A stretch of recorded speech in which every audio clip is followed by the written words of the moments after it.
I grew up in the Midwest in Wisconsin, and my parents instilled sort of Midwest values in me, so I've always worked.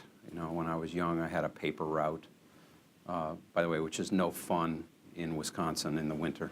And then when I became a little older, I worked at a car dealership washing the cars, doing odd jobs or moving the cars around the lot and those kinds of things. And then I put myself through college being a surveyor for the state. Well, I went to get an MBA at Pepperdine University, which is in Malibu, California.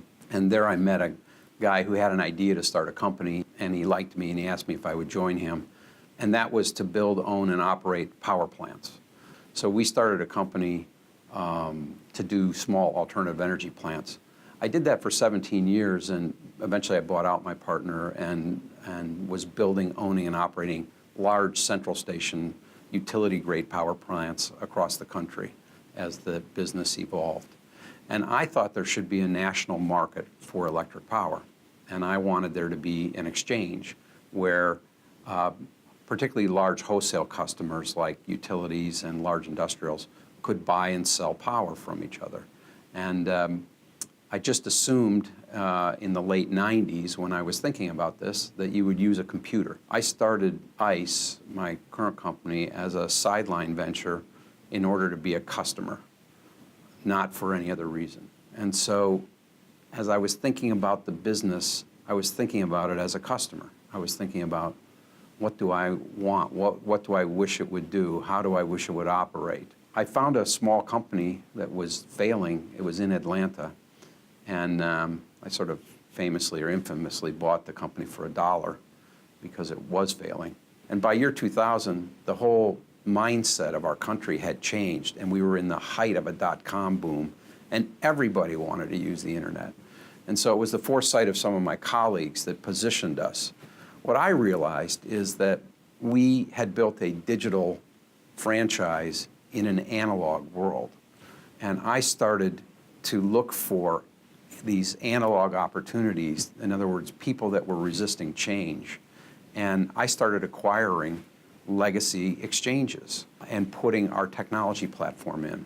So we launched the company in year 2000, and in year 2001, I bought the energy exchange in Europe, which is where the world's crude oil is priced. People thought we were mad. I mean, people just said, you're crazy. Like, you can't trade commodities on the internet. We were just a little ahead of time. We saw the power of it. And so then, you know, ultimately, today we have 11 exchanges, including the New York Stock Exchange, which is the one that's most noted. And I also started to realize back in year 2001 that the post-trade business was important. That's called clearing. And so today we own 6 clearing houses. It's a bit like eBay and PayPal. You know, we were an eBay starting exchanges, but pretty quickly we realized that PayPal, the movement of the money, and the way that transactions are handled after they're consummated was really interesting.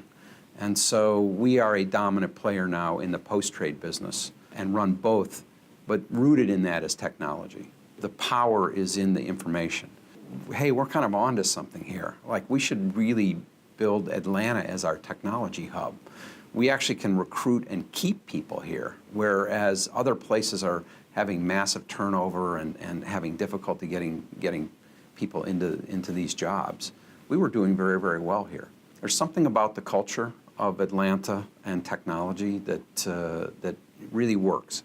I think it's coming into its own.